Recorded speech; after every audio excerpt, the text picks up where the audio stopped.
ഞാൻ വിളിക്കുമ്പോഴൊക്കെ നിങ്ങൾ ഓടി വന്നു. സുഖത്തിലും ദുഃഖത്തിലും എന്റെ കൂടെ നിന്നു. പലപ്പോഴും മരണത്തെ നമ്മൾ മുഖാമുഖം കണ്ടിട്ടുണ്ട്, പക്ഷെ പിന്നോട്ടടിച്ചിട്ടില്ല. എന്റെ മുകളിൽ എല്ലാത്തിനും ഉടമസ്ഥനായി മറ്റൊരാളുണ്ടെന്ന് നിങ്ങൾക്ക് അറിയാമെങ്കിലും അതാരാണെന്ന് ഒരിക്കലും ഞാൻ പറഞ്ഞിട്ടില്ല. അത് അയാളും ഞാനും തമ്മിലുള്ള ധാരണ. പക്ഷേ ഇപ്പോഴത്തെ വിഷയം അതൊന്നുമല്ല. ജീവിതത്തിൽ ഇന്ന് വരെ സ്വസ്ഥത എന്തെന്ന് ഞാൻ അറിഞ്ഞിട്ടില്ല. എന്റെ വേവലാതികളുടെ കാരണം മറ്റൊരു ജീവിതത്തിലേക്കുള്ള ആഗ്രഹമാണെന്ന് ഡോക്ടറാണ് പറഞ്ഞത്. ഞാനിത് പറയേണ്ടവരോട് പറഞ്ഞു. എന്നെ ഇല്ലാതാക്കും എന്നായിരുന്നു മറുപടി. ഇനി എനിക്ക് നിലനിൽക്കണമെങ്കിൽ തിരിച്ചടിച്ചേ മതിയാവും. അല്ലെങ്കിൽ വീണ്ടും ഒരു അടിമയായി പഴയ ജീവിതത്തിലേക്ക് മടങ്ങും. വയ്യ, ഇനി ഒരിക്കലും അതിന് വയ്യ. എനിക്ക് നിങ്ങളിൽ നിന്നറിയേണ്ടത് ഒന്നേ ഉള്ളൂ. ചെയ്ത തെറ്റുകൾക്ക് പ്രായശ്ചിത്തം ചെയ്യുമ്പോൾ നിങ്ങൾ എന്റെ കൂടെ നിൽക്കൂ. എന്ത് തീരുമാനവും എടുക്കാനുള്ള സ്വാതന്ത്ര്യം നിങ്ങൾക്കുണ്ട്. അണ്ണന്റെ തീരുമാനത്തിനപ്പുറം ഞങ്ങൾക്ക് വേറെ എന്ത് തീരുമാനമാണ്? എങ്കിലും നമ്മൾ പുറപ്പെടുകയാണ്, നമ്മൾ തന്നെ ഉണ്ടാക്കിയ കഞ്ചാവ് തോട്ടങ്ങളിലേക്ക്.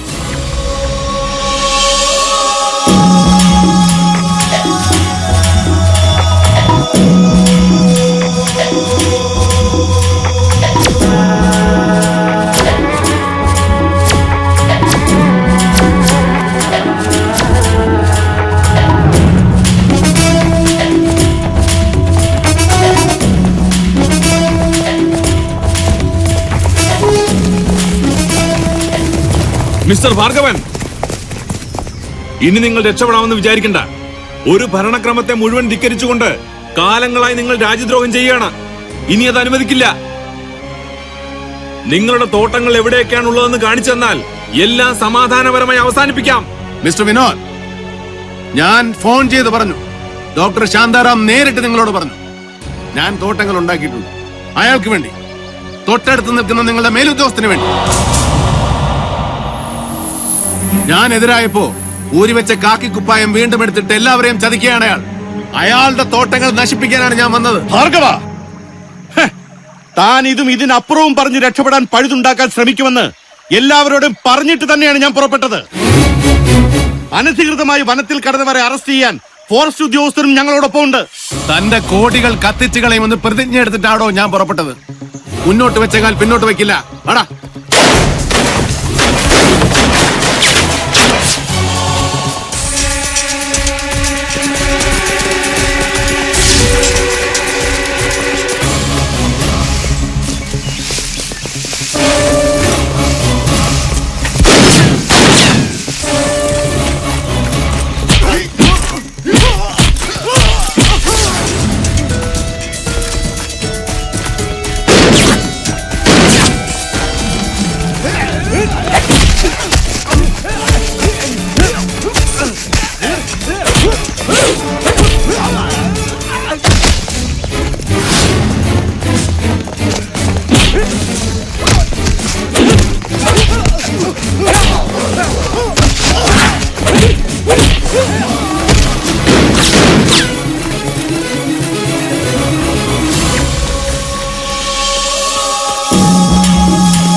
നിർത്താനാ പറഞ്ഞത്.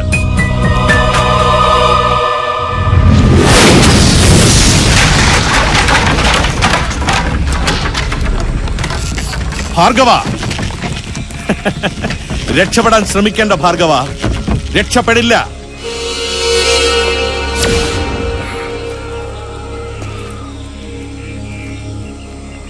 പുറത്തു വന്നോ? എല്ലാം നീ നശിപ്പിച്ചു, എന്നെ തകർത്തില്ലാതാക്കി. പക്ഷേ ദൈവം ഇപ്പോ നിന്നെ എന്റെ മുമ്പിൽ കൊണ്ടിട്ട് തന്നു. നിന്റെ വിധി എന്റെ കയ്യിലാണ് ഭാർഗവ. ഈ നിമിഷം നിന്റെ നന്ദികെട്ട ശരീരം ചിന്ന ഭിന്നമാക്കാൻ എനിക്ക് കഴിയും. ഭാർഗവൻ എന്ന വീരനായകൻ ഈ ഭൂമുഖത്ത് ജീവിച്ചിരുന്നതിന്റെ യാതൊരു തെളിവുമില്ലാതെ കത്തിച്ച് ചാമ്പലാക്കാൻ എനിക്ക് കഴിയും. നിന്റെ ഡോക്ടറും ഇപ്പോ എന്റെ കസ്റ്റഡിയിലാണ്. അവനും അവന്റെ കുടുംബത്തിനും നിന്റെ ഗതി തന്നെ ആയിരിക്കും. അവനാണല്ലോ നിന്നെ എന്റെ എതിരാളിയാക്കിയത്. അവസാന യാത്രയ്ക്ക് മുമ്പ് ഒരിക്കൽ കൂടി ഞാൻ ചോദിക്കുകയാണ്, അല്ലെങ്കിൽ ഒരു അവസരം കൂടി തരികയാണ്.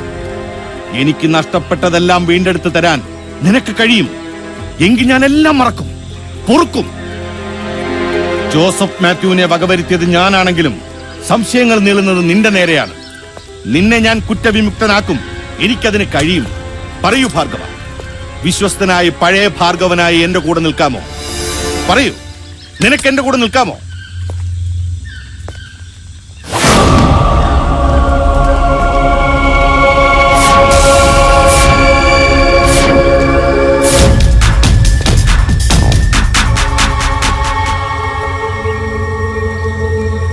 പോലീസ് ട്രെയിനിങ് കോളേജിലെ ക്ലാസ്സിൽ വെച്ച് ഒരിക്കൽ സാറ് പറയുണ്ടായി, സമൂഹം മഹാന്മാരെന്ന് കരുതി ആദരിക്കുന്നവരെയും പോലീസുകാരൻ സംശയദൃഷ്ടിയോടെ നോക്കണമെന്ന്.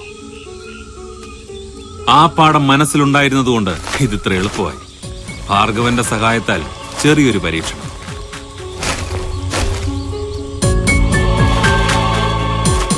എങ്കിലും ഇപ്പോഴും എനിക്ക് വിശ്വസിക്കാൻ കഴിയുന്നില്ല.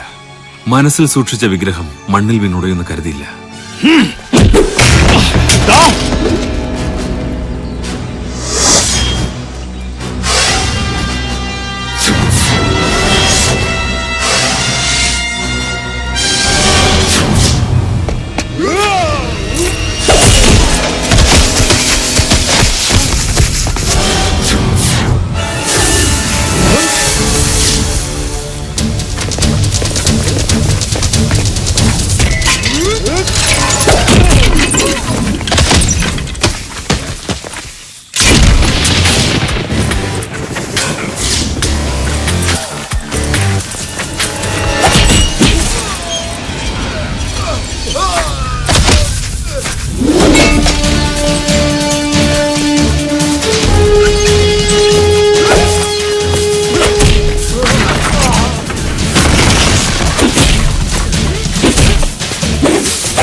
വേണ്ട വേണ്ട,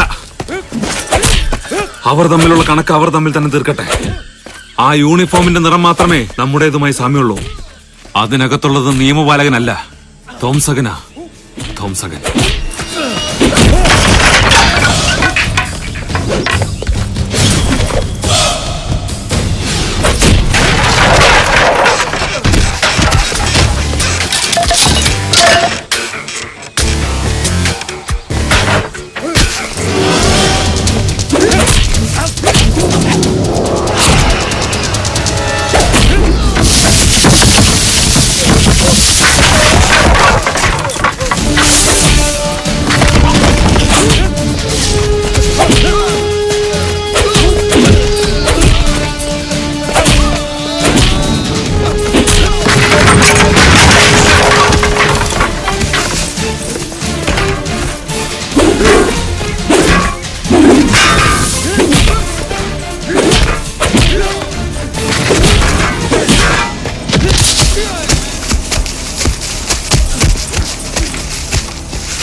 ഭാർഗവ വേണ്ട. ഒരു കൊലയാളിയാകാൻ എനിക്ക് താല്പര്യമില്ലാത്തതുകൊണ്ട് ഞാൻ നിന്നെ നിന്റെ ആളുകൾക്ക് തന്നെ വിട്ടുകൊടുക്കുക.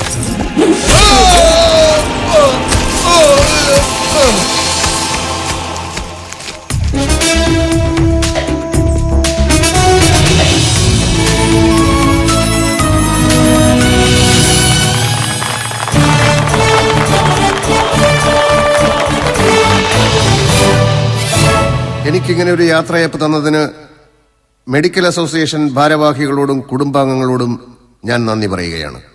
അവസാനമായി ഒരു കാര്യം കൂടി. ഇനി ഒരിക്കലും കേരളം ഭ്രാന്താലയമാണെന്ന് പറഞ്ഞ വിവേകാനന്ദനെ ഞാൻ വെല്ലുവിളിക്കുകയില്ല. ഒരു രക്ഷയുമില്ല ഇവിടെ. സ്ത്രീപീഡനം, കൊള്ള, കൊല, തട്ടിക്കൊണ്ടുപോകൽ, അഴിമതി, ഹർത്താൽ, കർഷകരുടെ ആത്മഹത്യ, സ്വാശ്രയ കോളേജ്, തന്ത്രി. എങ്ങനെ നമുക്ക് ഭ്രാന്ത് പിടിക്കാതിരിക്കും? മനഃശാസ്ത്രജ്ഞനായ ഞാൻ പോലും പലതവണ മനോരോഗിയുടെ അവസ്ഥയിലെത്തി. നിങ്ങൾക്ക് ഭ്രാന്ത് വരാതിരിക്കണമെങ്കിൽ വഴി ഒന്നേയുള്ളൂ. സ്ഥലം വിട്ടോളൂ. ഗൾഫിലോ ആഫ്രിക്കയിലോ ഇക്വഡോറിലോ എവിടേക്കെങ്കിലും. ഭീകരനായ കരണ്ട് ഭാർഗവൻ നന്മയുള്ളവനായി എന്ന ഒരേ ഒരു ചാരിതാർത്ഥ്യത്തോടെ ഞാനും പോവുകയാണ്. പ്രിയപ്പെട്ടവരെ, നന്ദി, നമസ്കാരം.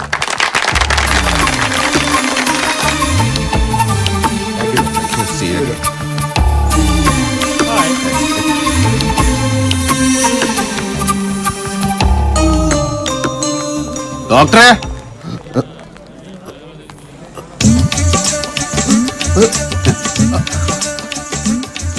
പ്രസംഗം അടിപൊളിയായിരുന്നു. സദസ്സിലുണ്ടായിരുന്നു അല്ലേ? ഉവ്, ഡോക്ടറെ ശല്യപ്പെടുത്തണമെന്ന് കരുതിയാ ഇടയ്ക്കൊന്നും വന്ന് കാണാതിരുന്നത്. ഇടക്കൊച്ചി ചെറിയൊരു റെസ്റ്റോറന്റ് നടത്തുക ഞങ്ങളിപ്പോ. ഞാൻ അറിഞ്ഞു. നല്ല കാര്യം. എങ്ങനെയുണ്ട് ബിസിനസ്? കുഴപ്പമൊന്നുമില്ല, നല്ല ജീവിതമൊക്കെ തന്നെ. പക്ഷെ ഈ നന്മ കൂടിപ്പോയത് കൊണ്ടാണോ എന്നറിയില്ല, ആരെങ്കിലും ഒരു ചെറിയ തെറ്റി എന്ന് കണ്ട കേറി ഇടപെട്ടു പോകും. അവസാനം തല്ലും പിടിയാവും. ഇപ്പൊ തന്നെ അണ്ണന്റെ പേര് 3-4 പോലീസ് കേസായി. അതെ, ഈ നന്മ കുറച്ചൊന്ന് കുറഞ്ഞു കിട്ടാൻ വല്ല വഴിയുണ്ടോ ഡോക്ടറെ?